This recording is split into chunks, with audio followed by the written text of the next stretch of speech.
105 of Speak On It. I am your host, Danny Ocean, as always, joined by the smoothest man on the planet, Losty Mix. That's a beautiful shirt you have on. How are you doing this afternoon? Thank you, my brother. First off, shout out Sesame Street, shout out Champion. I really like this shirt. My brother, I am doing great, man. How are you doing? You know, it's always a blessing when I see you and people you already know. When you see this Nas Fade, it could only be one brother, the good brother, Los D Mix. Listen, man, you know, as well, I don't know if you know specifically with your hair situation, but as black men, Oh, as black men, our haircut is important. I got a wedding on Thursday, but I just got a oh. haircut like a week and a half ago. And so I'm in that in between area where like I don't feel like I need a haircut, but I don't feel like I don't need a haircut. So I remember what it's like to have hair. I remember what it was like going to the barber shop. I still go to the barber shop for my beard every other week. Yeah, it's something about it, man. It just instills a level of confidence that you just can't get anywhere else. Yeah. The problem, I'm not gonna say a problem. When I get a haircut, my brother, I'm dangerous. Not dangerous in a bad way. It's too fine to be out here just roaming the streets. And I don't mean in the streets with some of you birds. I'm talking about literally like it's dangerous for me to be outside when you're walking around with this much fine going on. My Jesus. brother, listen, haircut aside, outside of getting ready for this wedding and whatnot, I've been listening to a lot of this new Gunna album. Talk to I me. ain't listen, you know me well. I am no street dude. So I None know of us that are. Gunna well, there is a large portion of people who live and die by street rules. I'm not one of them. So, as you know, No. Gunna has been involved in his YSL Rico case.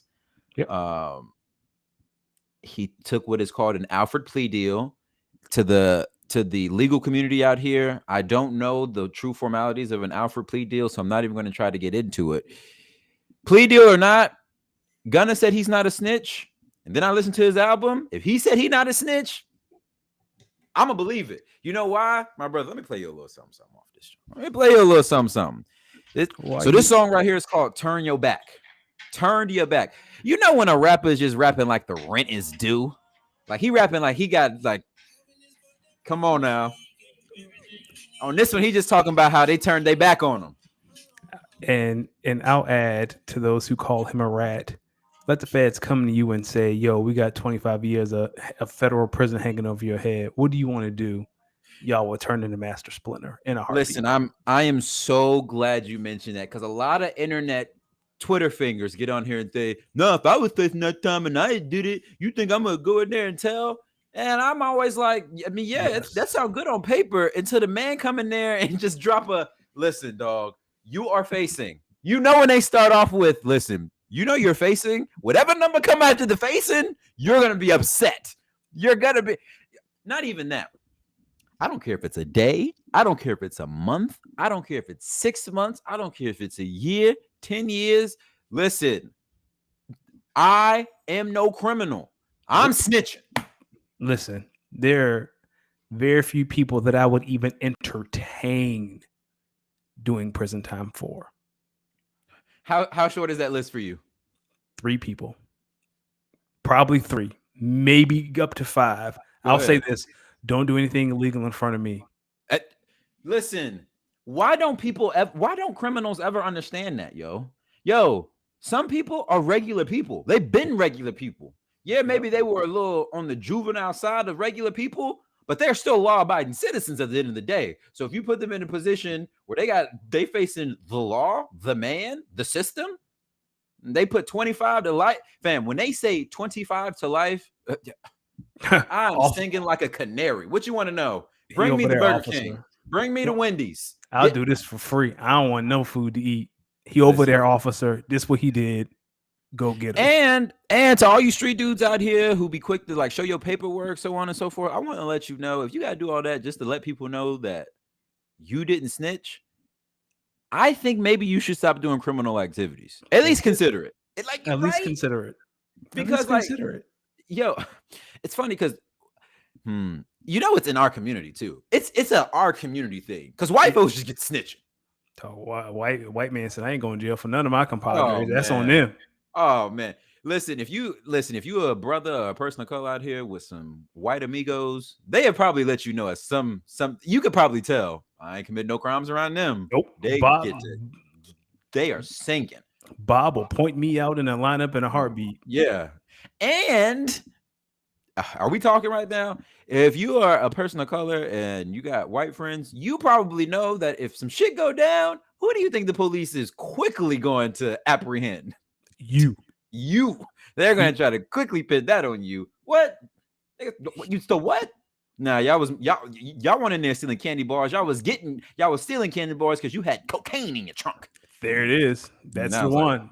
They're what? gonna check Huh? you. They're gonna check you for blow, Yeah, they not gonna. Chuck. Mm-hmm. Listen, I don't trust no police to search anything. You don't know what. Listen, they could put something on you. Yep. Listen, Hey, they got a brick on them. You got what a did brick. Charles Barkley say about committing crimes? Don't do it with checks. Don't do it with checks. Jesse Smollett, we still on your head. I'm still on your head, dog. Where show me the subway that you got jumped out at. In Can you Chicago. believe that? Yo, they said straight men, our silence was deafening. Deafening. It's so funny because as soon as that happened, Charles Barkley was like, "That ain't happened." Just It on did. just on TV, he's like, "That ain't happened. That ain't happened." Listen, I'm not a criminal. I don't commit criminal activities, but I know when somebody's lying. Like, you got jumped at the subway. First thing Chuck said was, "Nah, that ain't happening." You got jumped at the subway, dog. Why you went why to did Subway you at midnight? you was getting the cold cut, huh? And they robbed you. They saw you. They saw you with your little cold cut. They had to get you up out of here. Man, how you doing, man? What's up? Tell the people where the show is brought to them by. First and foremost, tonight is a special night. It is, first of all, the show's brought to you by goingfor2.com. Head over goingfor2.com for all your fantasy needs. And today is Jeff's birthday. For all who don't know, Jeff is the founder, the CEO, the head honcho of Going for Two. He works extremely hard to make sure that all this content comes free and to make sure that we have the tools to bring you this content. So happy birthday, Jeff. Happy birthday, Jeff. Hope you're doing well, man. To many, many, many more. And Jeff, when you hear this, we're gonna get you up here for an episode. Yeah, we got. Well, he's a 49ers fan. I don't know, man. I don't know. What happened last time y'all played? We smoked them, man. Exactly. They still saying if they would have had their quarterback, it would have been a closer game. I don't know about that. Gator J, if you're hearing this, brother, we're gonna get you up here. I done seen some of your notes on the restream. We're gonna get you up here. I feel like it'd be a good episode to have you up here, Gator J. If you hear this, we're gonna check your DMs soon. We're gonna be hitting you up. Dog Gator J, he educated me the other week on a whole lot of Gator J is that dude. We knew he was that dude, but Gator J is that dude. And to any of the other Going for Two members that may be hearing this, or any of the people out there, listen, we told y'all in this next 100 episodes, we are bringing more people on. I think Danny and I would love to bring on some more of our Going for Two fellow cast members, writers. Feels like we can get a little bit more colorful with some of these topics. Whoa, colorful. Is this the 60s? Whoa. Hey, I'm bringing out some new adjectives. I'm expanding. Yo. I'm expanding the palette. David Duke, is that you? I got to expand the aperture of vocabulary around here. This is an audio adventure for the people who may not be watching us live. Shout out to everyone who pulls up to the stream. Shout out to everyone who will be commenting. Shout out to everyone who's listening. We appreciate the support. Danny, what are we talking about today? We got a lot of basketball. Oh, it's a whole lot of basketball tonight. We're going to talk about NBA. There's a whole lot has happened. The draft is Thursday. Bradley Beal's in Phoenix. Ja suspension has come down. Zion. There's a certain big man in Minnesota who thinks he is a revolutionary of some sort. We're going to talk about some WNBA. We're going to talk about the Kansas City Chiefs. Their odds are repeating. And we're going to play our favorite game, Big Deal or No Deal. And to wrap it up, someone sent us a question, so we're going to answer your question. Shout out to Speak to Us. Danny, let's get right into it, my brother. Let's get it cracking. So the NBA, it's the offseason, but I know Denver won last week, but the NBA continues to rule the headlines. Currently, the biggest one is Bradley Beal is now a Phoenix Sun. For those who don't know, Bradley Beal was traded to the Suns for Chris Paul, Landry Shamet, just a bunch of second-round picks and some pick swaps. D, what are your thoughts on the trade, first and foremost?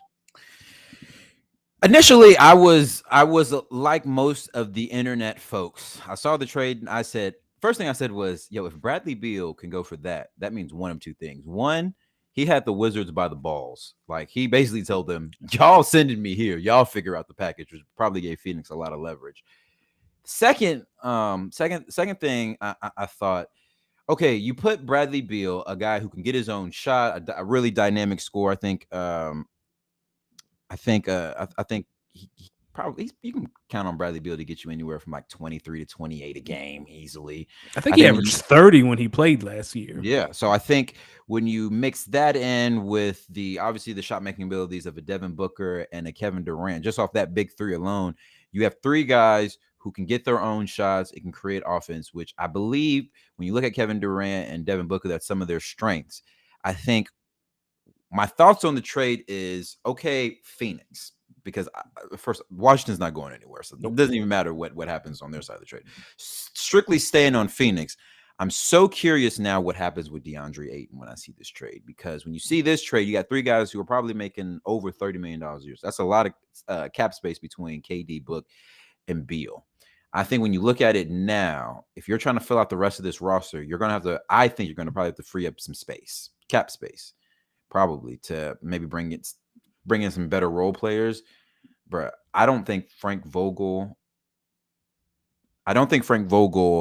believes in DeAndre Ayton. I don't know if the Phoenix Suns organization continues to believe in DeAndre Ayton. I really think DeAndre Ayton kind of probably wants new fresh scenery. Probably wants to get a little bit more involved in the offense. I know last year probably got you could tell when his energy and effort wasn't there, Yeah. when he wasn't getting the ball. I think when you're on a team with Bradley Beal, KD, and Book, the shots are going to be very, very limited. I don't think DeAndre Ayton's going to be a big fan of that.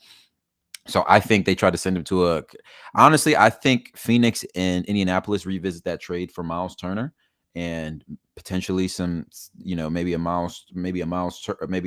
Ayton for Miles Turner straight up, or maybe you build some depth. You trade him to another team like I don't know, like for example, you maybe trade him to a team like the Hornets, right? Let's just throw a name out there, the Hornets, and then you maybe get back some younger players that fill out depth, or maybe you trade them to a team like the Nets for like a Nick Claxton. That way, you have a big man who doesn't necessarily need the ball consistently, and maybe with some of that extra, cash revenue, you're able to maybe you're able to get, maybe some added wing depth, some added guard depth. I don't know. I think if I'm Phoenix, I'm looking at DeAndre Ayton's contract. I wouldn't want to pay that going forward. I think you find a big man who maybe complements KD, Book, and Beal a little bit better. I think you can fill out this roster with something. I think this Phoenix Suns team could be probably right back where they were last year, right? I think they could easily be in that 2, 3, 4 range in terms of the seeding. I think they could probably win anywhere between 50 to 56 games. And I think they're going to be right back where they are. This is a really good team. I think curious to see how Frank Vogel brings out the trio of Bradley Beal and KD and D Book, and how they can coordinate, and defensively, really curious to see how they get after it defensively under Frank Vogel's system. What about you? Uh, the first thing I thought was who is going to be in the Phoenix starting five. I think there's only 6 people on that roster right now. Yeah. So right now, projected starting lineup is Book, Beal, Okogie, KD, Ayton. And Aiden. Uh, I don't think this puts them any closer to Denver. Like, I don't think if they played in in a 7 game series, excuse me, I don't think Phoenix wins that series as constructed. I'm with you. DeAndre Ayton's the last piece with the new CBA. Like, this team's locked in. Like, those three are going to be together for at least 3 years. So if it works, it's going to be great. And if it doesn't work, it's going to be a long 3 years. Bradley and KD tend to get nicked up and hurt a lot more. So I think having those three, if you have 2 out of the 3, you probably have a good chance of winning on any given night. And if you have all 3, you probably have a great chance of winning. I think Phoenix, I don't know. Again, like, I believe they had the second best odds of winning the West before the trade, and they're still second best odds to win the West after the trade. And Denver's still the favorite, I'm guessing. Yeah, Denver's still the favorite. we'll see. We still have the free agency. We still have the draft. Granted, Phoenix can't trade any more draft picks, so anything for DeAndre Ayton is going to have to be just Ayton straight up for whatever team is willing to offer. But they're already at the salary cap. I believe all four of them, Beal, Book, KD, and Ayton. I think they're at 160, and I think the first tax apron is 161 million. It's something to that effect. So those four guys, you're already at the max. And once you hit that second apron, I believe 2 out of 3 years in the new CBA, like there's some clauses and some rules kick in where you can't just trade your way out of it. So Mm-hmm. good luck. I just don't think they're any closer to Denver. See, the way I think the way Phoenix is thinking about it, and we can move on after this. I think the way Phoenix was thinking about it is they looked at Denver's run.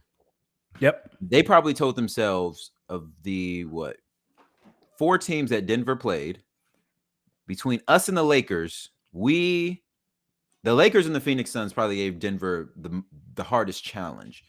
Obviously for different reasons. I think Really? defensively, Because Minnesota actually beat them. Suns got 2 games on them. Suns Suns got got and the Suns got 2 games. Lakers got swept.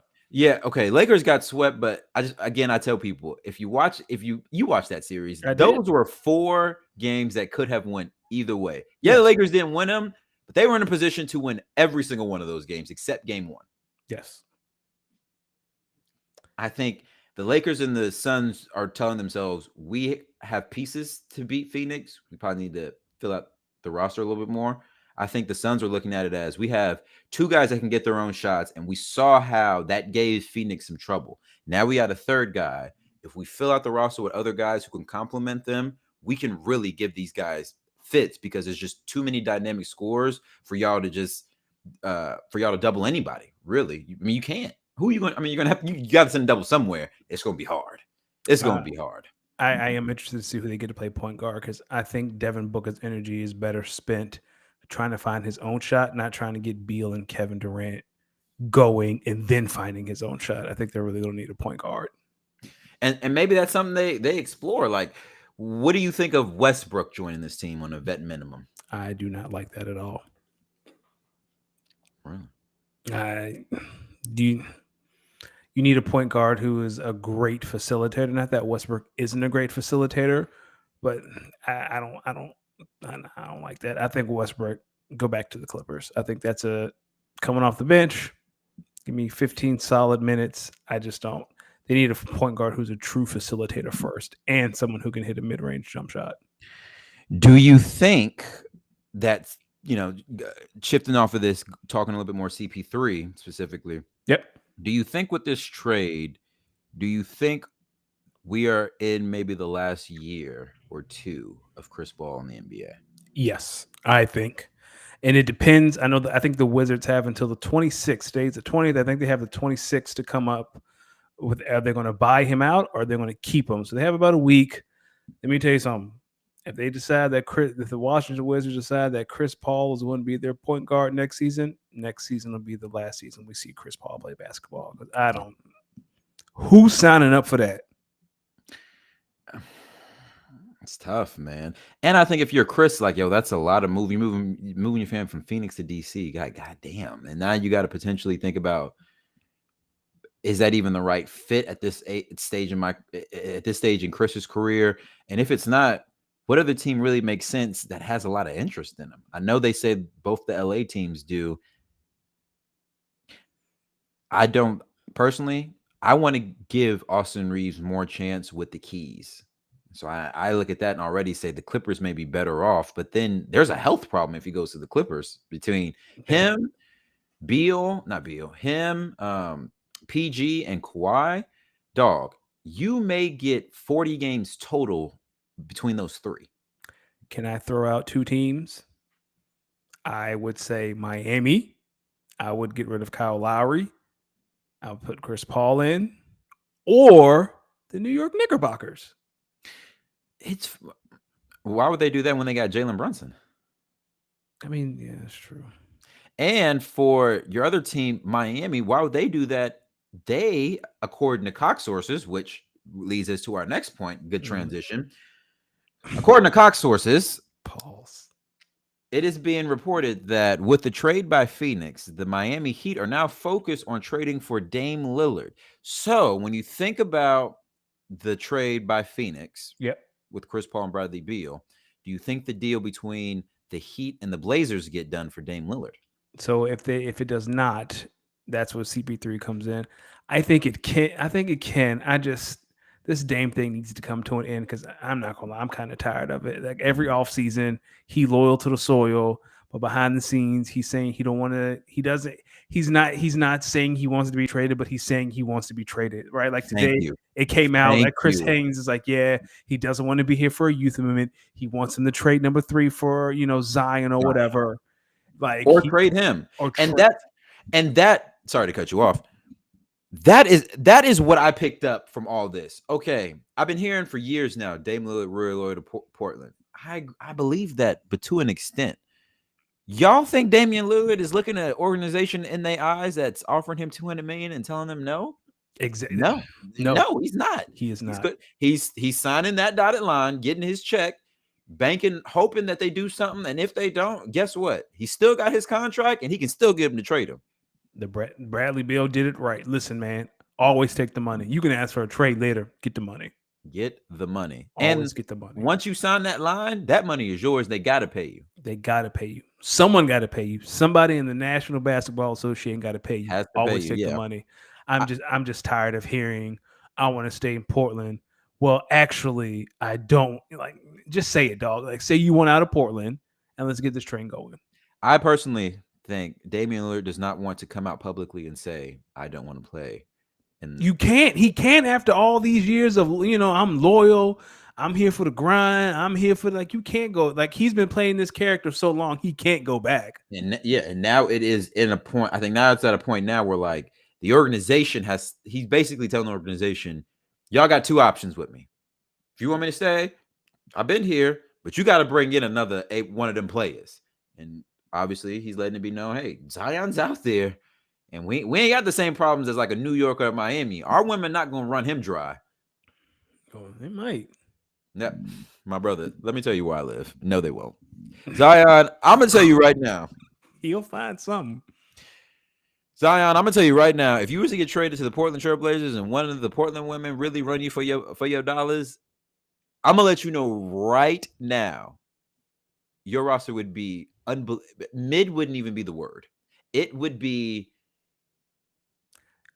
Let me ask you a question while you Go think of ahead. it of a word.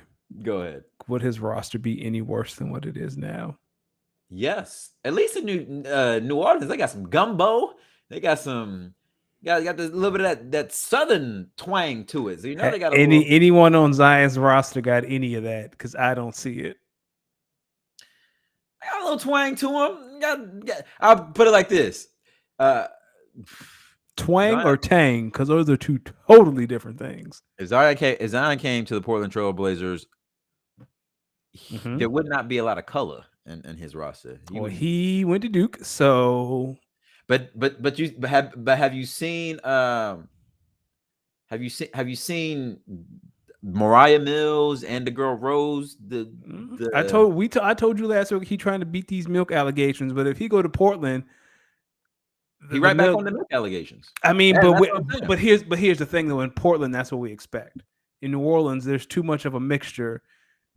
You have to fight the milk allegations. But if you're in Portland, like it's it's Portland. And Zion, if you out here trying to get traded to New York, LA, Miami, I'm here to let you know right now. The New York teams, the LA teams, Miami, the rest of the Texas teams, they're telling the New Orleans Pelicans, fuck no. They're telling New Orleans Pelicans, especially the Knicks and the Nets, if that brother can't control himself in New Orleans, he cannot survive in LA. He cannot survive in New York. The New York women would run him dry. Yes. He would be in brothels. Like His we would find that man in a whorehouse. We interrupt this news program on SportsCenter to let you know that NBA player Zion Williamson was spotted at a brothel this morning. Now, we're not sure if this violates any NBA rules, but should he be at a brothel 4 a.m. on a Tuesday They play the in Heat tonight. sweats. They play the He, Heat tonight. he had the brothel in practice clothes. Like, hey, yo, dog, you are nasty. Let me ask you a question. You think Zion walk around with stains on his shirt? Because I feel like he walk around with stains on his shirt. You stains that he give. Man, let me tell you something. Zion look like he probably. You think Zion? Why? Never mind. Listen, yes, he does. Yes, he does. What's up, Kyle? What's up, Achilles? All right, so Speaking of Zion, yeah, I was about to say we're talking about so Zion. Do apparently the Pelicans are interested in trading him because they have significant interest in Scoot Henderson. So do you Yes. actually think that end up making the trade with someone to end up try to get closer to landing Scoot? No, I don't. I think Dame's going to Miami. I don't know what Portland can give outside of 3 to get Zion. I'll say I'm going to put on my 10-4 hat. I tweeted this yesterday. I think this is a work to get Zion out of New Orleans. You think so? Yeah, I think he and Mariah are in cahoots. Granted, her account was just suspended. Adam Silver made the call, but she's been slandering that man every day for the past week, and his team has done nothing. Like, he had me fooled with the first couple of tweets, and then he had the community event. His dad spoke on his behalf, like, "Oh, I'm standing by my son." I was like, "Oh, that's great. That's a great deflection." But now, Believe half of what you see. I mean, believe half of what you see and none of what you hear. yeah, I hate when people hear. What? Tell me what to believe then. tell me what to believe. Tell me what to believe. Hey, when y'all do that, well, so it's not true. Okay, what is true? Your narrative. It's your narrative. It's But your narrative. Yo, and Adam Silver, thank you, because that girl could not keep tweeting. Mariah, let it go. once she said there was a sex tape, Adam said, "All right, that is enough of this. We are good." Now, I will say, listen, when you lose that $107,000 a month, I'm tweeting some things too. All she had to do was be quiet, though. Like, this is self-inflicted. All she had to do was keep quiet.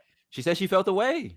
She didn't like that he went out and listen. She thought she had a little baby coming up, not like actual baby, like a little sugar baby. And she said this joker then went and impregnated someone else and don't look half as good as me. I'm sitting there looking. I'm sitting there looking at this like, Zion, what are we doing here? First off, you eating a hot dog without the bun with these two? Jesus. Mariah, girl, you 32. He 23. Hey, we're not going to listen. That's a conversation. That's a bigger conversation that they don't want us to have. So let's get on to Ja Morant. Yes. Tell me about Ja Morant. So Ja got suspended. He got 25 games. Your thoughts on the suspension? Are you surprised? There's another piece of the puzzle that has come out. Ja apparently had a video proving that the gun that he had was a lighter. The NBA said, "Oh, okay, let us have it." And then all of a sudden, Ja couldn't find it. Like, that's the long and short of the story. Yeah, this Ja Morant. Listen, what are the odds? Yo, where's my phone? I want to look up. I want to look. Like, can I look it up? Do look it. it up? Like, gun lighters, Amazon. Oh shit. Let me tell you something, Ja. Okay, so he's not lying. They exist. I've seen them. They exist. Yes, they exist. Okay. Did you think that was a lighter? If it was a lighter, he might be a lost cause. Like, you walking around with a toy gun that look like a real gun in the city where there are dudes who carry real guns and do real things with those guns. Man, you lost, dog. We trade that boy to Utah today. First off, I'm gonna say this about the suspension. When I saw 25 games, I said, "Damn, Adam Silver, 25, really? That's it?" I said, "My man got off. My man got off light, easy work. Do that in his sleep, standing up on his head." And then I thought about it. I heard Woj talk about why do we land at 25? Well, think back to Miles Bridges. Miles Bridges had the 30, Yep. but a lot of people forgot that he also didn't play most of that. Either didn't play most of the season before, or not. That's what it was. He didn't play most of the season before, and then when he came back, he had to serve this 30 games. So it was way longer than the actual 30 games. But I think for how long that he was out because he essentially missed all of last season, I believe. And Yeah. this season he came back and he was suspended for the first 30. That's like over 100 games if you think about it, or close to it. Yeah. Yeah, I mean, the totality of that equals the crime. But when you look at it, they formally only suspended him 30, and they couldn't give Ja more than that because his was not one against the law and two wasn't a heinous violent act. Right. Okay. So now we have to punish you, but we can't punish you more than the 30. So with the new CBA, we got to look at it. We got to punish you in a way that we can't let you come back and be a messiah. We cannot have you come back to your team and they be middle of the pack. You come back, make a run, and now you have a chance to win MVP, yada, yada, yada, because obviously I think we're fans.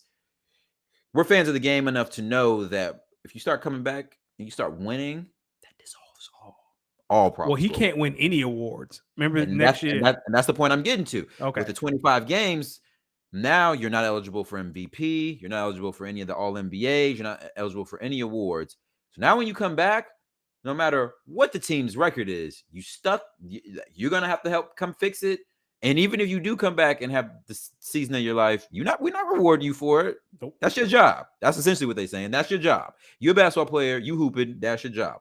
So when I thought about it like that, I'm like, damn, that's a punishment. It Then you is. start thinking about his punishment compared to some of the other long-term punishments we've seen Adam Silver, David Stern hand out for, we had Malice in the Palace, we had the Gilbert Arenas things. Like, yeah, it wasn't one of those lengthy suspensions. That's still a lot of games for something he technically didn't break any laws. He just breaking code of conduct. That's a code of conduct. Yep. 25 games. So you look at it like that. No, this is a serious suspension. And the long-term repercussions of money that he's going to lose down the road, that's big. It's big. So, Ja, while I think a lot of us thought you would get longer, this punishment fits. Take this punishment on the chin, handle your business, do what you got to do. Let me ask you something. Do you think Ja Morant's name come across Adam Silver's desk next season for anything negative? Oh, that's a good question.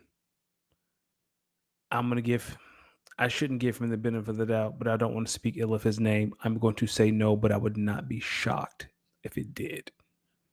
That's crazy. I feel the opposite of the back half of your point. I think this guy is going to be superstar Sammy next year. I don't think we will hear much from Ja Morant. If I'm Ja Morant, I'm deleting Instagram off my phone. 1, I'm making a Finsta. 2, I'm letting my business associates handle my Instagram, and they're only posting, like, I don't know, sponsored post about his endorsements, Nike stuff, new stuff like that. Outside of that, if I'm Ja Morant, I'm making a Finsta, and I'm posting everything that I want there. Outside of that, bro, I don't think when I say Ja Morant should be radio silent. Hey, Ja, they just found Kendrick Lamar's Finsta last week. They just found it. So you can get a Finsta, keep it low key, and keep it mad under wraps. So Ja Morant, handle your business. Take this on the chin. See you back next season. Ball out, brother, and move life forward. Yo, you remember when the Sixers were getting ready to trade AI when he was going through his little stint? Yes, I was. The whole him and Larry Brown were not getting along after that 2000 finals. And you remember, like, when they were getting ready to trade him, he came back and was locked in, focused.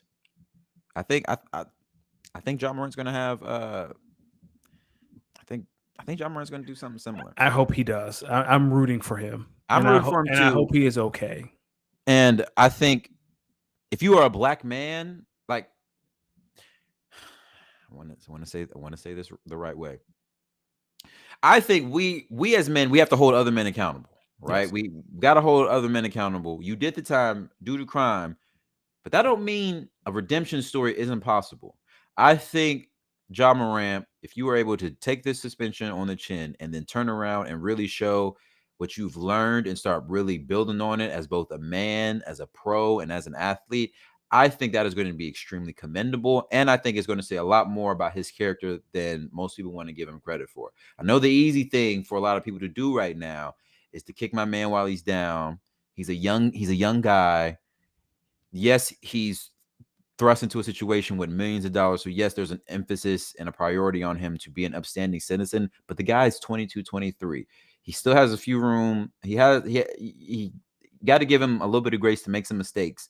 But at this point, Ja, it's a time for you to start showing. I've learned from some of these mistakes. I need to get on the upward trend. That don't mean you got to be perfect forever. No one's asking you to be perfect forever, but you got to right now. You got to start bunkering down and realize you are a pro. You are a role model, and hopefully we look back at it at this situation at this point in time in his life and just be like, this is the time in his life that really helped change the whole course of him as a man and him as a professional. So I'm rooting for you, Ja. I think you got a bright future ahead. And with the international movement that's going on in the NBA, we as Americans, we as black men should really be championing Ja Morant. He's one of the few American superstars that up and coming superstars that we have in this league. We really got to champion him. So hopefully he gets his stuff together. As long And as to he all does it y'all out right. there that keep making fun of him because he quote unquote want to be a thug, yo, you was a kid listening to hip hop back in the day. Everyone had that I want to be tough, I'm in the street phase when you're listening to hip hop. It's the music. But at a certain point, you realize the music is music. This isn't real. And then you start meeting your favorite rappers and you realize these are all personas. These guys, they don't really live this life, especially when they're Yeah. making millions of dollars. Ja, stop listening to NBA Young Boy. That's Now, number still one. bump that NBA Youngboy because AI Youngboy 2, fire. Lonely Child, fire. Carter Son, fire. You mentioned just now about the NBA, the basketball's international. Thursday's draft. Mm-hmm. Victor Wembanyama is MB. Wemby is expected to go number one overall to the Spurs. Um, Another tinfoil hat moment. You think there's a conspiracy that the Spurs may pivot and pick either Scoot or Brandon Miller at one, or do you think it's Wemby? And what are we talking about here?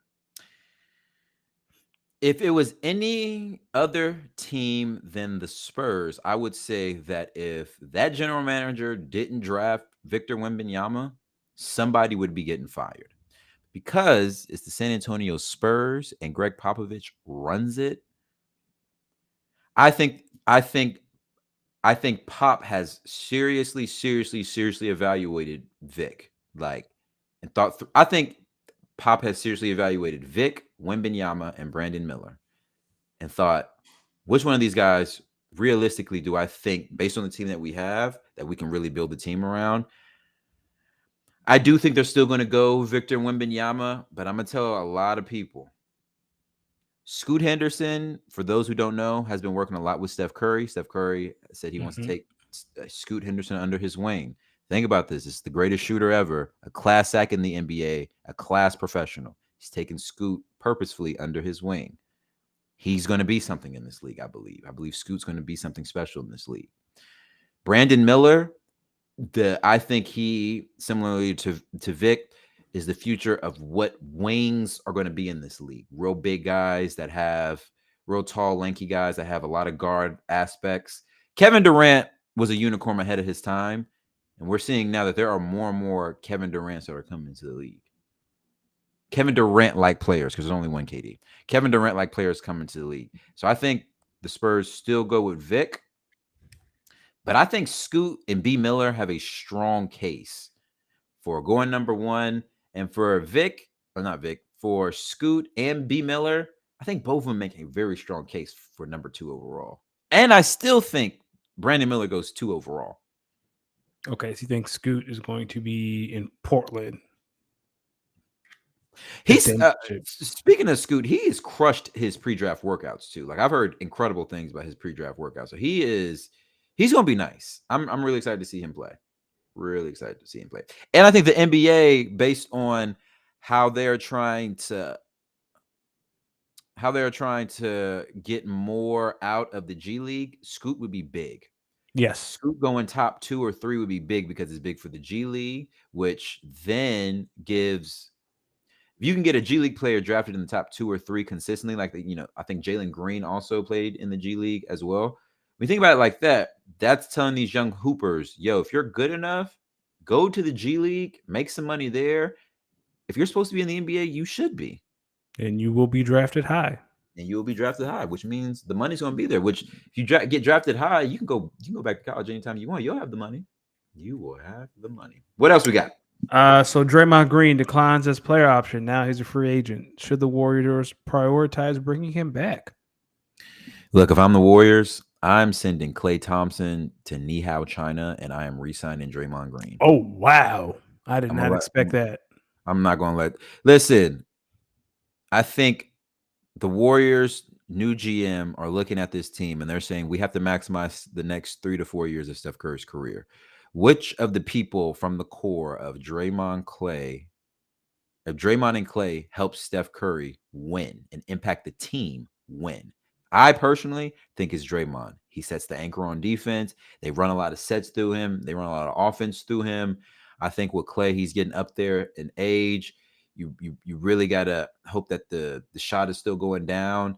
And I think the versatility, Draymond's versatility gives him the edge over Clay's shooting ability. Okay. And I think similar to Achilles' point, he could decline it to come back on a team-friendly deal. But I also think Draymond could say, yo, I'm at a point now where I'd like to make a little bit of money. Like, come on. Y'all need me. So So yeah, I think they prioritize re-signing him, and I think they find a way to get more youthful. Yo, if you can build around Steph, Andrew Wiggins, and Draymond Green, you bring in another guy who can get their own shot, like another just scorer. Doesn't have to be a get their own shot guy. Another scorer. The Warriors are right back at it. They'll have Kevon Looney again, obviously a guy who can do a lot of dirty work. You got to get another scorer. I think Clay's he's getting up there in age, and I think you can still try to maximize what you can get for him. I remember reading that Draymond wants a deal similar to Steph's in regards to years. I think he's looking more so for years. He might get $100 million. If I'm the Warriors, I do not focus on. If you sign Draymond, you got to trade Jordan. There's no way you can have them two on the roster again. Draymond admitted at the end of the year that punch kind of set the course. I think Kerr did too. It kind of set the course for the season that they really never recovered from the punch. I don't think if you're the Warriors, you can't go into next year with both of those guys on the roster. One of them has to go. Jordan Poole, got punched in the face. Man, get the fuck over it, dog. Nah, man. People get punched in the face every day, dog. Y'all had a disagreement. He punched you in the face. You said something. You was talking that big shit. Draymond came over here, but that was a cheap shot. That wasn't like no AO. That was like. Hey, what they say in the boxing ring: protect yourself at all times. They were. You see a man coming up to you in an aggressive manner, and your hands down.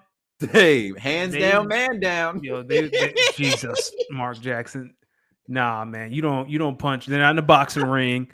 You don't. Yeah, I'm with you, Achilles. You don't do that, man. He ain't score up or nothing. He just ran up on Jordan and stole on him. Guys, I'm not saying the punch was right. He shouldn't have got punched. But you got punched, dog. Get the fuck over it. Like, yeah, it's embarrassing. People are going to be making jokes. Brother, LeBron James, after losing the finals to the fucking Dallas Mavericks after being heavily favored, just went to the table and basically called everyone who was going to eventually criticize him brokies. And told them that's different, though, man. Go back to your regular fucking job, you fucking brokey. Nah, go up there and say the same thing. Yes, I got punched by my teammate, but was it what? Yes, I got punched by my teammate. It was fucked up. Yes. We'll work through that because we're professionals. But all y'all out here talking, y'all can't dribble a ball. Most of y'all don't even know the sport that you're talking about. Shut up. You and I know good and damn well if someone cheap shot at you at work and your boss came to you and was like, AOD, you still have to work with that person, we know what you would do. Yeah, there's going to be some tension. I'm not disagreeing with. There's going to be some tension. But eventually, dog, y'all got to get the fuck over it. Y'all are professionals at this point. Nah, man. Because at the end of the day, I still believe that this argument was rooted in basketball and rooted in the team wanting to win. I think when you come back to that core principle that, hey, this was a heated argument that should have never gotten physical. Hey, we can agree to that, right? This is a heated argument that should have never gotten physical. What was the heated argument about? It was rooted in basketball. Why? It was rooted in money. Win. Yes. He wanted to get paid and win. Draymond wants to keep winning rings and win. Money will come. No, this was But the rooted in argument was rooted in jealousy. basketball. Nah, it was rooted in hate and jealousy. Draymond wanted the contract Jordan Poole got and stole on him because he didn't get it. I don't even know about it. I think it was more of a Draymond didn't like how Jordan Poole was probably feeling himself because the money he was going to get. And it's That like, money that okay, Draymond thought was his.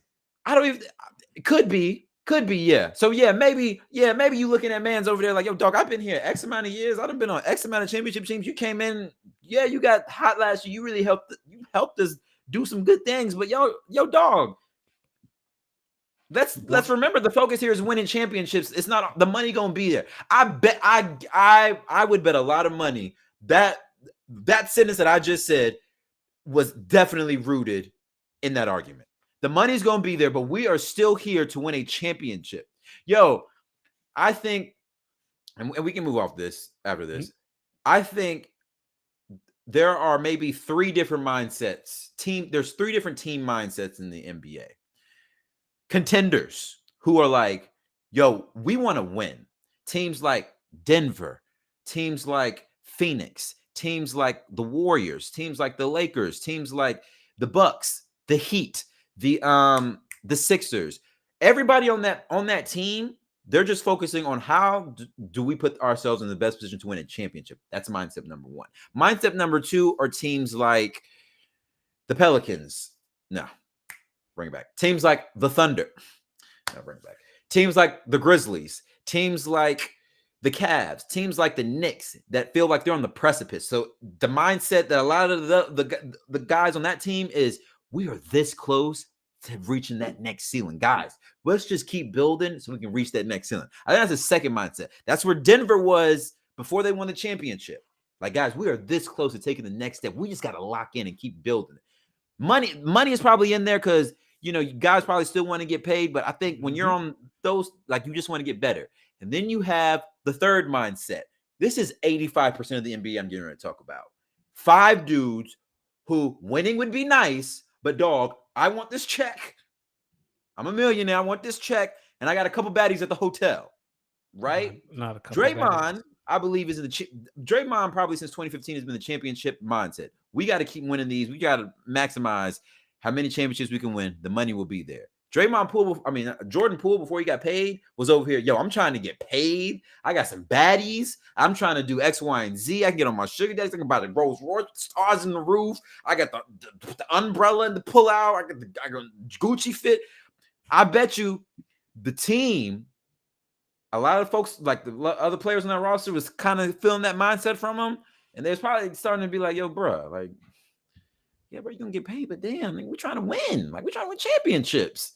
And you over here talking about money to do this, money to do that. And Draymond probably was like, yo, I'm getting kind of fed up with every time I try to talk to you about basketball, you find a way to bring this back to money. Where is your passion in winning? And that's a bigger conversation that we can have at another time. We don't have to have it now. A lot of you NBA players don't like basketball, but you like that check that you get, which is cool. I think a lot more of y'all just need to be honest about it. Paul George tried to tell us a lot more, or y'all need to be honest on it. Let's finish this up with Karl-Anthony Towns, my brother. Talk to me about Karl-Anthony Towns. So on the Pat Bev podcast, which is insane because it feels like every NBA player has a podcast. Cat said that he has changed the game. D, you can get your jokes off first. Listen, Karl-Anthony Towns, your name is not Karl-Anthony Towns. Your name is Sir Cap a lot. Sir Cap a lot. Are you serious? Changed what game? 2K? 2K? This is the same Karl-Anthony Towns that was getting cooked in the State Farm commercial by a video game player. Are you serious? What game? What? This, like, yo, you remember years ago when Le'Veon Bell said he was a Steph Curry at the NFL, and everyone looked at him and said, "Excuse me." No, because the way I'm patient before I hit the hole, I'm revolutionizing the RB position. And everyone was like, "So you sure about that, Le'Veon?"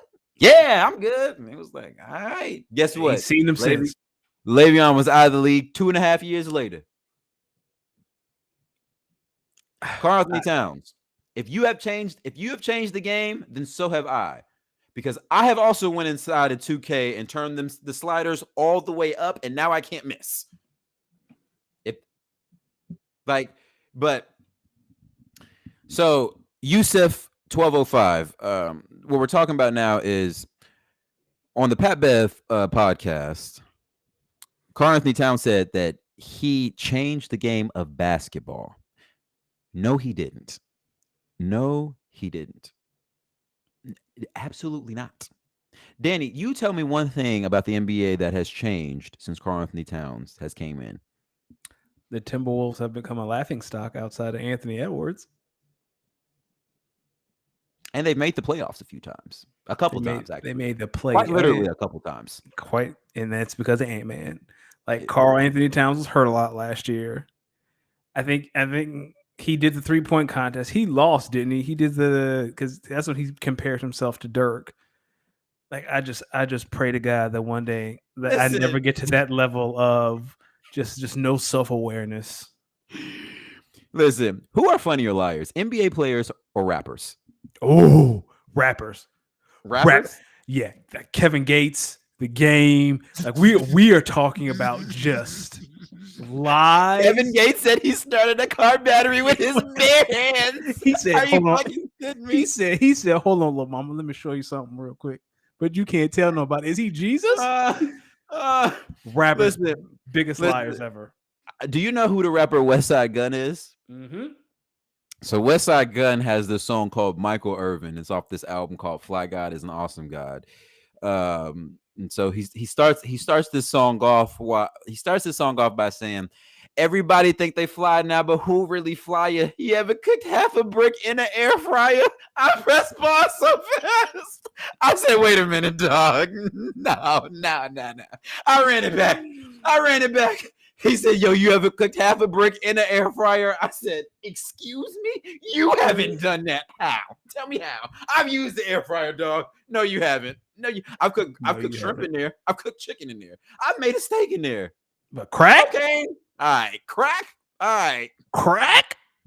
He also said in another song, oh man, was it One More? It's a song called One More Hit. It's him and Stove God, another hilarious rapper. Okay. Westside Gunn on this song said, something. He said he'd take the pack and he run the option like he's Tim Tebow. I said, wait a minute. Whoa, hold on. That's a fire bar, but what? Dog, rappers, funniest liars on earth, easily. And Gunna, listen, I heard some of them bars you was getting off on that album too. I'm going back to this Gunna album. I heard some of them bars you was getting off. You better be careful, Gunna. You was talking some shit. Nah, Gunna, talk. You protected? Talk. Is he protected? He said he ain't give up no information. No. It doesn't matter. I don't care because I would have. Let me tell you something. Listen, all these people saying free. I'm not gonna say his name because he got real killers. If he did that shit, I don't want him out on the street. Keep him in jail. Listen, all I'm gonna say is this. Young Thug, if you are finding a way to record music in jail, drop that shit. He Terrence Howard in Empire? Hold on now. Hold on. Yo, remember, I don't know if you remember this. Remember when Shine dropped an album from jail? Yo, that album was fire. Name. Oh my God. We're talking about rappers line Achille. I forgot this one. Rick Ross said she got her legs wrapped around my waist. I was like, wait a minute, Ross. What? Yo, Rick Ross low-key is a great liar. He is another. Have you ever made money love in a room full of money and she screams? I was like, wait a minute. What? Now, Wayne, you up there too? Wayne, you up there? You up there too? Get it? Leave him dead in the living room. What? Soldier Boy, A+ liar. Bow. Listen, Hove. Speaking of which, tell me about them 92 bricks. How'd you lose them? Huh? Yeah, exactly. Yeah, all right. Speaking of bricks, the Kansas City Chiefs got a brick on their fingers. Tell me about it, my brother. So the Kansas City Chiefs. They had the ring ceremony last week.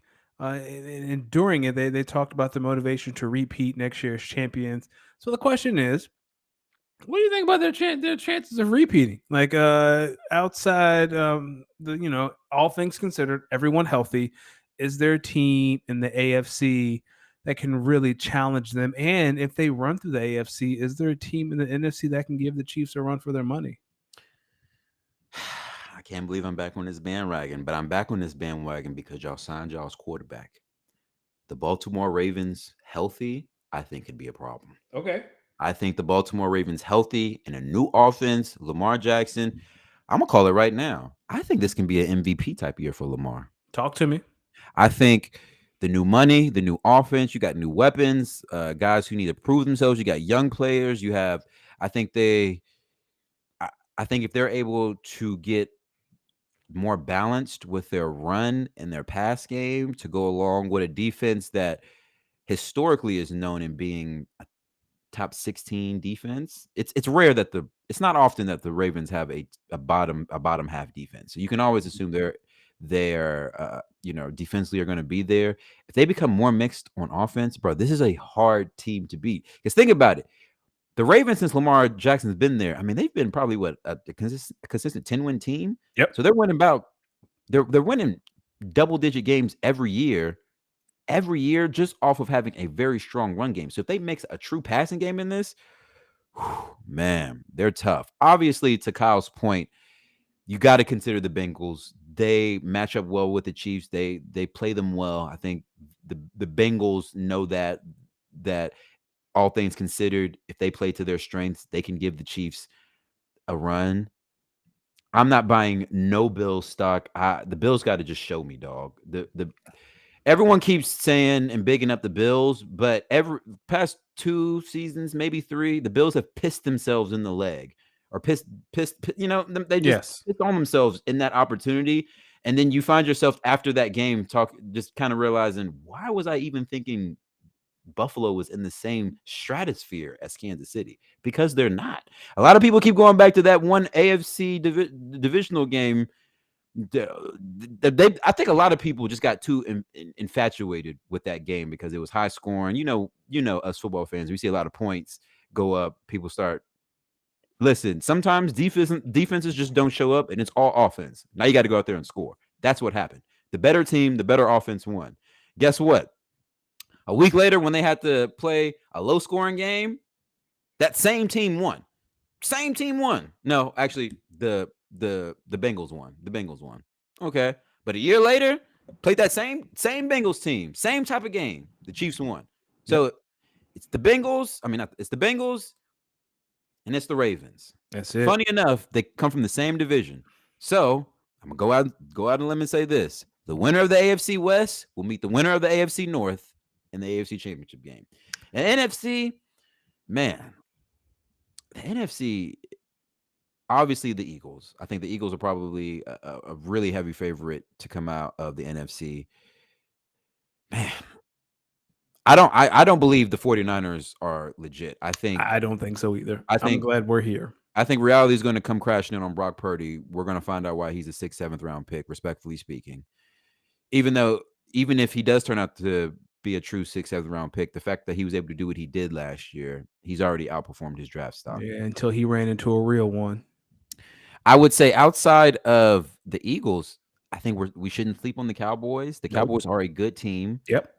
They're just in a division with another really good team, similar to the Bengals and the Ravens. You're just in a division with another really, really good team. Outside of that, dog, I'm just looking at the NFC. I'm gonna be honest. Y'all sweet. Yes. Including my team. We sweet. The rest of y'all got to show me in the NFC. The rest of y'all got to show me. Because we sweet. Period. We sweet. I agree with everything you said. I will say this. We will not fall for it when the Chargers beat the Chiefs week 6. We're not falling for it this year. Oh, you're bold of you to think the Chargers are stealing one. Actually, yes, they will. They will. They will. Because they play each other so much and they know each other well. They'll steal a game. The Chargers are going to win, or it's going to be real close, right? It's going to be Chiefs win, buzzer beater kick, but the Chargers played them well, and Patrick Mahomes And did they'll do some something shit cool. like steal the road game versus Kansas City. Like steal the road game deep in Kansas City on like a Thursday night. Yep, Just steal that game. we're not falling for it. And just and then they'll go on to lose three of their next four games, and two of them will be against the The Texans, Raiders. the Texans and the Raiders. And now you're just like, bro, y'all are unserious because that's the Chargers That's the franchise. Chargers. Big deal or no deal time. Let's run One through it, my second, brother. Cal has a quick question about a trade that happened in our league a couple weeks ago. Well, this can be the Um, first big deal or no deal. Perfect. So let's go back to this trade. I'm in Sleeper now.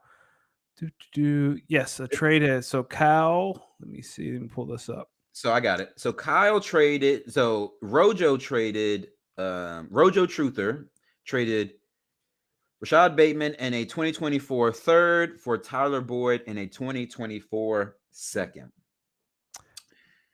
I think I think I think Kyle won that trade. I Yeah. like Tyler Boyd more than I like Rashad Bateman. I think Rojo got the better receiver. Kyle got the better draft pick. So I think in a way it evens out.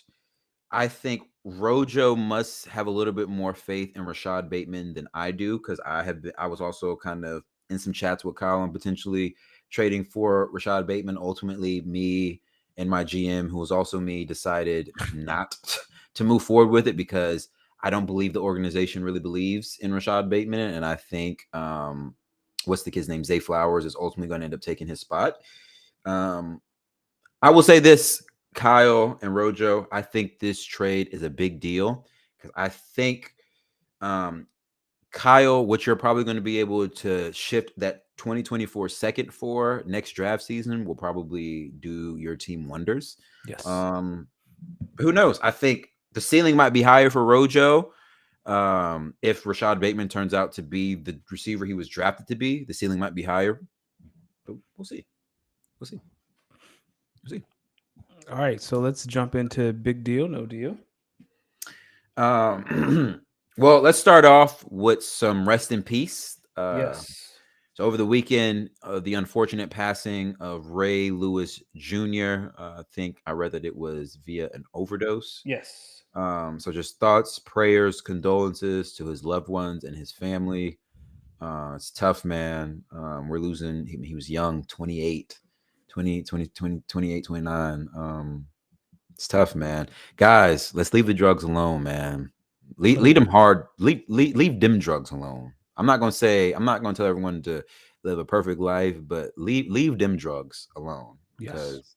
you just don't know what they're putting in it. So rest in peace to Ray Lewis Jr. Thoughts, condolences, prayers to his family and his loved ones.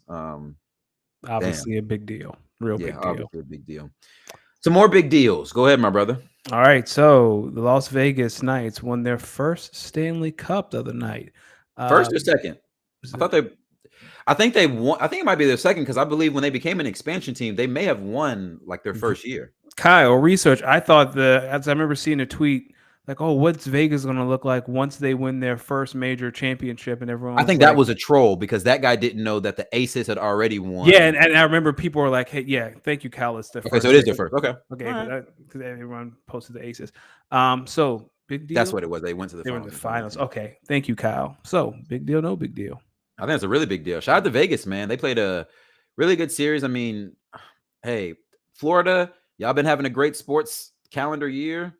Your teams just continue to disappoint, and that's okay because sometimes it be like that. It just be like that. But shout out to the Vegas Knights, man. It's always dope.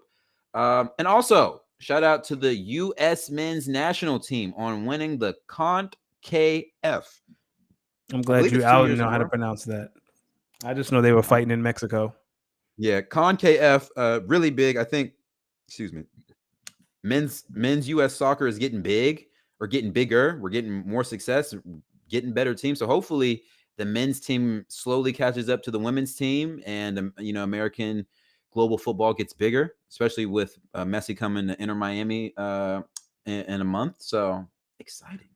Oh, Exciting. speaking of which, I ended up watching the women's professional U.S. league, and there's a team called the Portland Thorns. Yeah, the Portland Yo, Thorns. They won yo, the National Women's Soccer League championship last year. they Shout have out to the the Thorns. hardest jerseys on earth. I'm going to buy one. Like, have I you went to one of the seen Thorns games not too long ago. It was really fun. their alternate? I'll send you a link. That is the hard. Like, it's one of the hardest jerseys It's I've ever fly. seen. It's fly. I, It's fly. I'm buying it once Nike makes Yeah. it available. Like, Yeah. I've been to a few of their games here at Providence Park here in Portland. They're both the Timbers and the Thorns, really good games. Really, Portland's a fun sports city. Like I've been to yeah, Blazers games. Those are incredibly fun, like really, really fun. I've been to Timbers and Thorns games. They're really, really fun. So I will say Portland underrated as a sports city. And I think it's cool living in some of these smaller markets where they like really, really, really, really, really love their teams. yeah. And everyone's like really passionate about it. It's really fun. Um, So let's jump to WWE, the Bloodline. So Monday, not last Friday, Jey Uso made his choice. He chose his brother Similar. Jimmy. Yeah, yo, this is who cares what's happening on Raw? No one, like, SmackDown's the place to be. So they super kick Solo, and then they super kick Roman, who sold that thing perfectly. And yeah, This is D, a huge deal. Again, I say, I know we've been saying this for the last couple weeks, and we'll keep saying it. The bloodline is the best thing going in professional sports. I mean, professional wrestling for right now. yes, This people, if you are not a wrestling fan, you may not get it. But I'm gonna let y'all know right now, this is what storytelling and pro wrestling is all about. This has been seeded for months and months. You saw the dissension, and now we are here. We got a Civil War, basically, sort of match at Money in the Bank in yep, London. Solo and Roman versus the Usos. I think this is going to be incredible. I cannot wait to bootleg this. yeah. And there's still so much story to tell. Like, this is not going to end at Money in the Bank. This probably end at WrestleMania next year. And I still think the bloodline gets back together. They will. I am with you. I think they get back together, but as Solo as the tribal chief. Um, Big deal. Real big deal. Next one, Bob Huggins arrested DUI over the weekend, and then he resigned as the head coach of the West Virginia basketball team. Legacy as a coach. I know this might put a stain, on his legacy towards the end, but Bob Huggins at West Virginia, big deal or no deal? Oh man. Bob Huggins ever win a national championship? No, he has not won a national championship. Listen, Bob Huggins, I think your legacy is cemented. I think this is going to be a stain though, because I think he's had some tough exits in his last few stops. Yeah, he went to Listen, the Final Four in '92 when he was a coach at Cincinnati. I believe that's the farthest he's ever gotten. I don't think listen, I think his legacy was kind of cemented. I think everyone viewed him as a great coach, but I just I think For it's a bigger me, deal for the recruits. It's a bigger deal for the recruits because I think I read somewhere that once he kind of let the team know he's going to be coaching them next year, I heard some guys maybe started talking about potentially entering the transfer portal, which makes a lot of sense, especially in basketball. When it comes to basketball, I think a lot of these guys know certain coaches they want to play for based off their playing style and system. I think it's a bigger deal for the recruits. Bob Huggins, you made your bed, brother. You got to go lay in it. I You got stand to go lay in corrected. It looks like he made the Final Four in 2009 at West Virginia, and he's been to the Sweet 16 a couple times as it. well. Yeah. Yeah. Bob Um, Huggins, I don't think this is a big deal for your legacy because, again, I think your legacy is cemented. I just think it's a damn shame um, that a leader of a program at his big age is making this type of mistakes. But similar to what I said to Ja Morant, no, because Ja Morant is a young kid. This is a grown ass man who knows what he's doing. yep. For me, if we're doing tiers, like the top tiers of coaches, the Roy Williams, Coach K, Bill Self, Tom Izzo, Calipari, and then that second tier, Yeah. I would put Boeheim in there. I know Boeheim won a national championship, but dog, he had Carmelo Anthony. That was a cheat code. Like Huggins, Boeheim. Like, he's not one of the greats, But he's not bad. but he's not bad. Like, any And he could, any program that doesn't have a great would sign up for Bob Huggins in a heartbeat if he decided to come back to coaching. yeah, give him about 2, 3, 4 years. He'll be on the Rick Pitino path to redemption again. Yeah, absolutely. So let's jump to the WNBA. You're gonna have to pick a team tonight. But before we get to that, Brianna Stewart, 200 points, 100 rebounds, and 40 assists in the first 10 games. I know what that is, but to you, is that a big deal or is it no big deal? Listen, I know hoops. That's a big deal. That's a huge deal. People, there are NBA players who can't get that in 20 games. There, there are NBA players who couldn't do that over the course of a season. So this is really impressive, man. Some of the stat lines that come out of the WNBA are I'm trying absolutely to tell you. are astonishing, um, incredible. Shout out to Brianna Stewart. Shout out to a lot of the WNBA. I was looking at the standings not too long ago. Man, they're at the top. There are some hitters, and then as you go down, a lot of mid tier, and at the bottom, I'm like, oh, sheesh. Caitlin God Clark bless. sweepstakes. Yeah. Well, it's can our game translate over? Oh, shooters always translate. Sabrina Ionescu translated. She's a little bit bigger than Caitlin Clark, isn't she? A Yeah, little she's big. a little bit. I think she's a little bit bigger than Caitlin. Give me an update on where we at with the WNBA. I saw the Aces lost their first game. They're what, 10-1? Aces are 9-1. They lost to Connecticut at home, I believe, last Tuesday. Connecticut still second in the league, 9-3. New York is 7-3. Washington is 7-4, and then we kind of get to the mid-tier teams: Atlanta, LA, Dallas, Chicago. Okay. So yeah, the top four, pretty much what we expected. Not in this order. I think Connecticut has really surprised people, but D, I think we have arrived at a time. It's Is time for there me a to team? choose. Is it time for you to choose a team? I'm going to say you don't have to choose. I don't have a favorite team. I have favorite players, but there's not a team that I'm invested in. I'm gonna be honest with you. The more I thought about it, I feel like my love for the Los Angeles Lakers should just translate to the Sparks. That's fair. So here's the thing about the Sparks.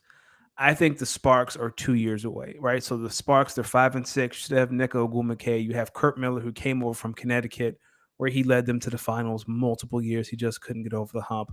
You're in a space where you're trying to change the culture of a team that was once, the team in the WNBA, and trying to get them back there. So I don't think that's a bad choice. For me, I really enjoy watching Dallas and I really enjoy watching Atlanta outside of Vegas. Atlanta is so much fun to. If anyone has the opportunity to watch Atlanta play, it's just a really young team. They do a lot of running. They're just really young. It's a lot of fun to watch. Are the Sparks a young team? Like, Kind of. NECA's a little old. Shanae, like the Gumake sisters on there, they're a little long in the tooth. You have a few young players. Like you're kind of in a place of transition right now when it comes to LA. oh, so like the Lakers. Just like the Lakers. So if I was a fan of the Sparks, I'd feel a lot of the same emotions that I get when I watch the Lakers. Correct, because there are nights when the Sparks look unstoppable, and then there are nights where they're getting blown out by inferior opponents. Uh, Definitely the Lakers. Definitely the Definitely Lakers. the Lakers. All right. Well, I'm claiming it here. June 20th, 2023. Los D Mix is now officially a Los Angeles Sparks fan. Shout out to the Lakers. Shout out to LA. Shout out to LA Hoops. We here. All right, that wasn't hard. And if you're someone who enjoys torture and just wants to cheer for a team that's in the gutter, uh, Minnesota? Minnesota. Well, think about Minnesota. Diamond Miller's hurt. So Diamond Miller was their top pick. I think she was the number 2 pick in the draft. She hurt her ankle. She's been out for a minute. Phoenix, Brittany Griner is hurt. Diana Taurasi is hurt.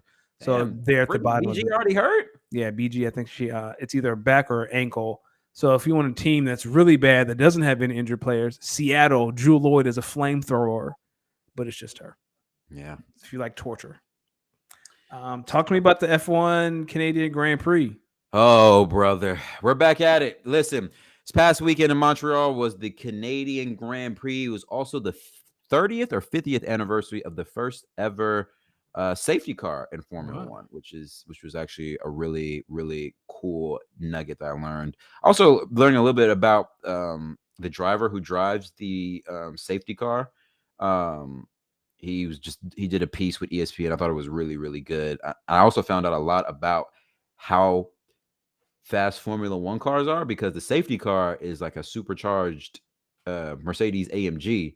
And he was talking about like what it's like being in the safety car in front of all the cars, and he was like, essentially, someone asked him like, "Yo, like, how fast are these? Is this car compared to those cars?" And he was like, This is a little play car compared to those things. And he was like, yo, I be almost pedal to the floor trying to stay in front of these guys, and these guys are just like jogging, but the car version of jogging behind them, and that's how fast they are.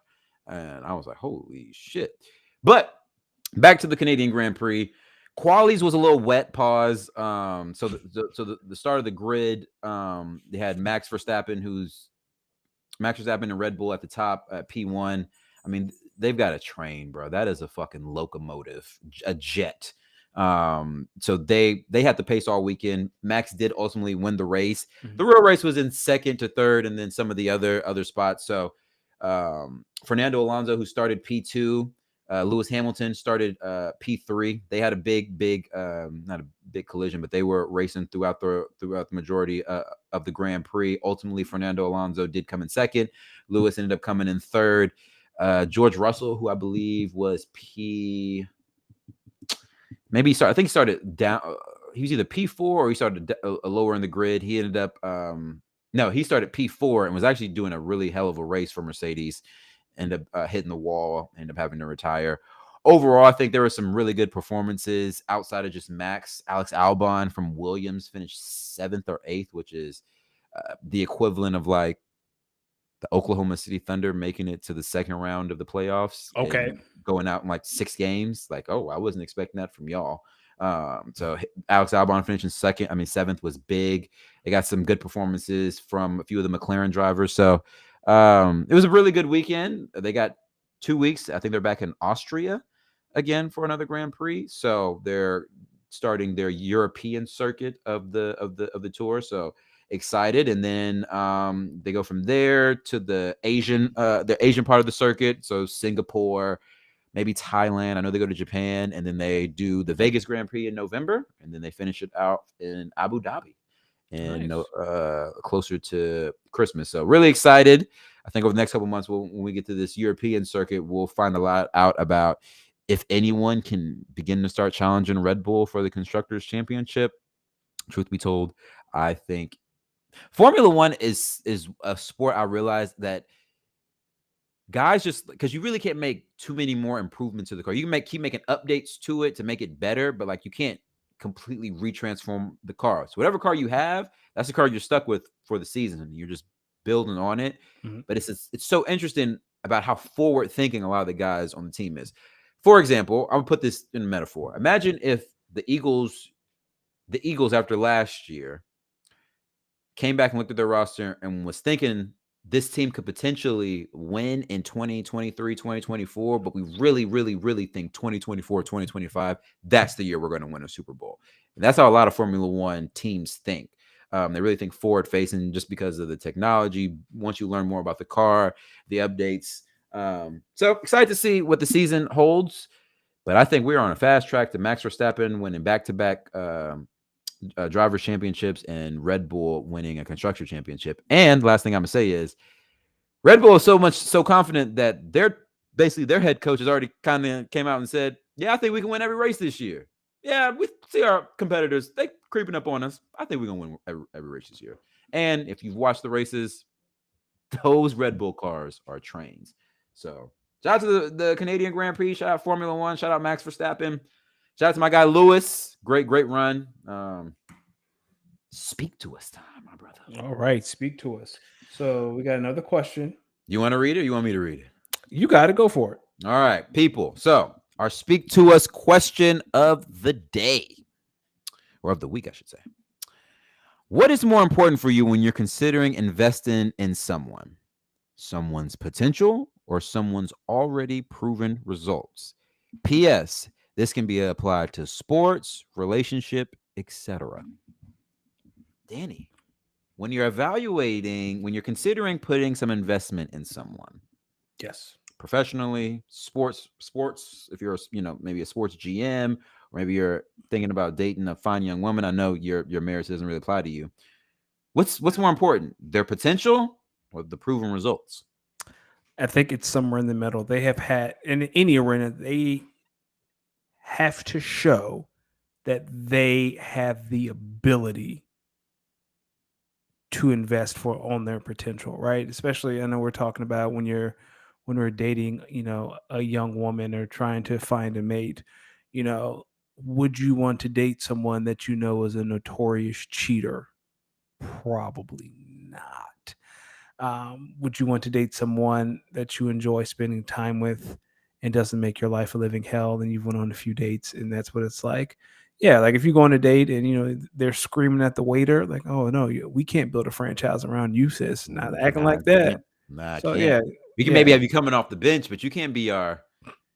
You can't. yeah. You can't be our. You, You can't be our well, starting well, next. when we talking about forever, mate, there ain't no bench. It's one on one, baby. Ain't no coming off the bench. But if you're not Yeah, looking, I mean, history has just said that's just not true. History has just said that's just not true. Listen, back in the 60s and 70s, second families was a thing for a reason. This is dog. not. This is not true. That's why all these boomers want people to come back to the office. That's why they push them so hard. Listen, so over the weekend, I was listening to the Joe Budden podcast, and Okay. on there he had Killer Mike on for his last episode because Killer Mike just dropped a new album called Michael. By the way, incredible album. No ID executively produced the whole thing. Sonically, from just a music standpoint, this is one of the best albums that I've heard this year, just sonically. He is really getting some shit off. I might play a little something later so you can hear what I'm talking about. But sonically, it sounds incredible. Anyway, so when Killer Mike was talking about the process of the album, he said something I thought was so interesting.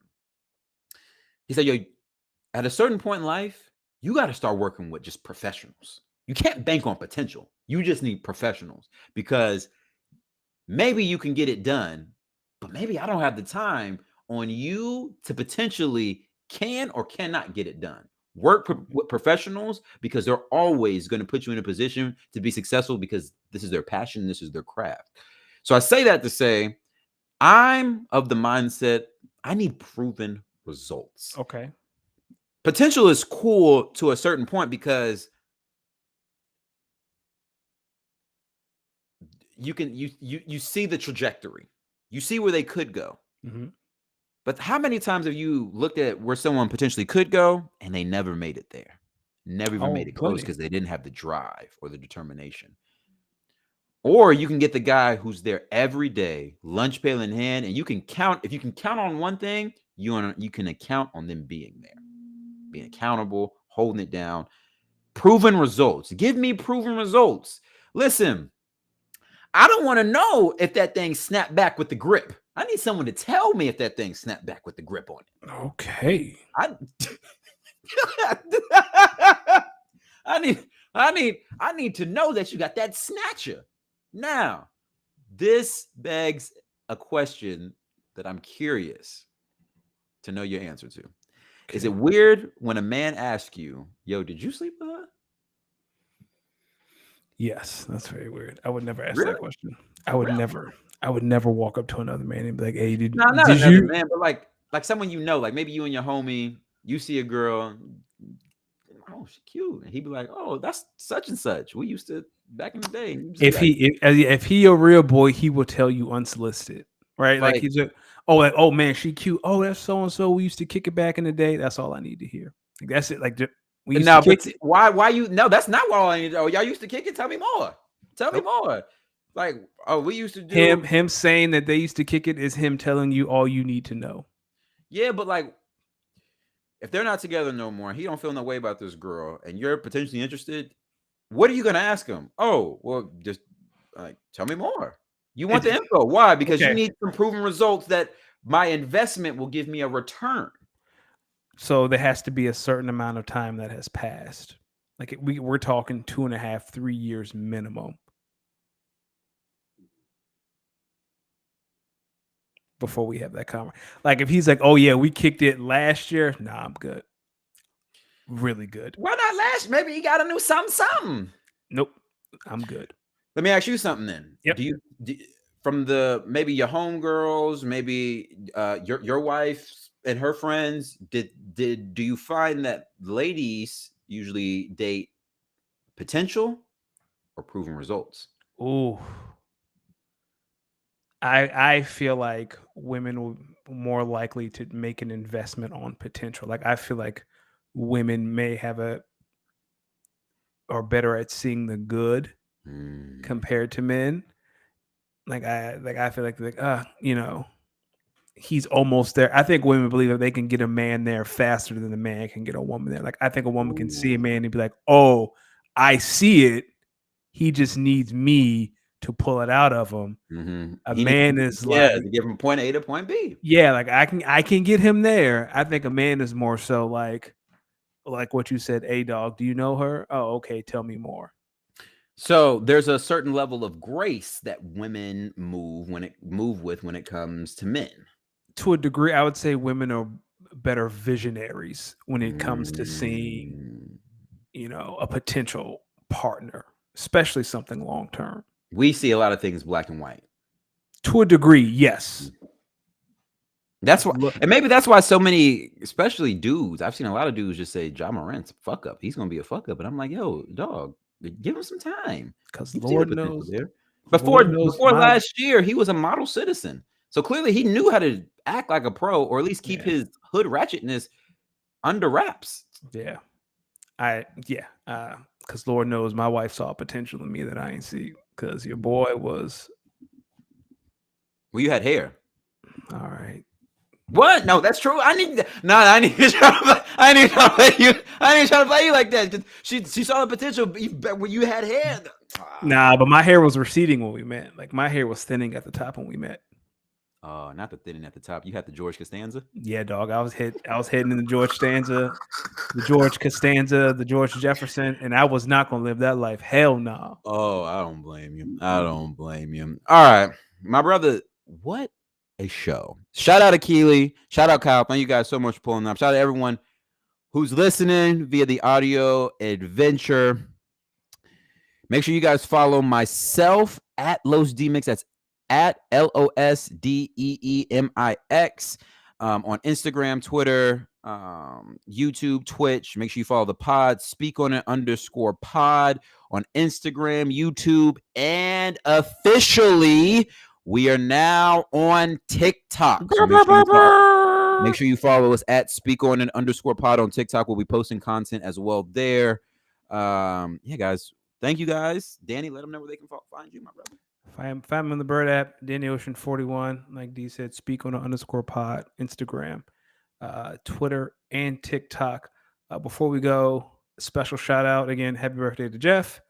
Happy birthday to one of my closest friends on earth, my best man, TJ. Today is his birthday. Tomorrow's my wife's birthday. Happy birthday Shout to out her. TJ. Shout out your wife, And Lauren. then and then after that, the 22nd, which is Thursday, happy birthday to my sister. This is a very expensive time of the year for me.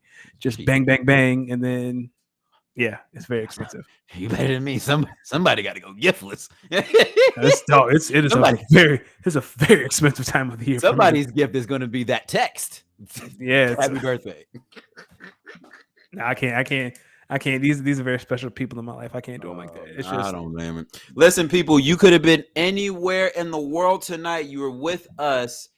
Thank you, and make sure you continue to speak on it, my brother. Listen, I'm gonna play a little bit of this Killer Mike album. This song is called "Talking That Shit." okay. So hold on. So as you can see, the concept of this, he talking to them folks that be talking that cash money. So you hear the little DJ Paul sample. Come on, bro. Hey. Hey. Hey. Huh? We'll catch y'all next week. Peace. Henny, stop scratching.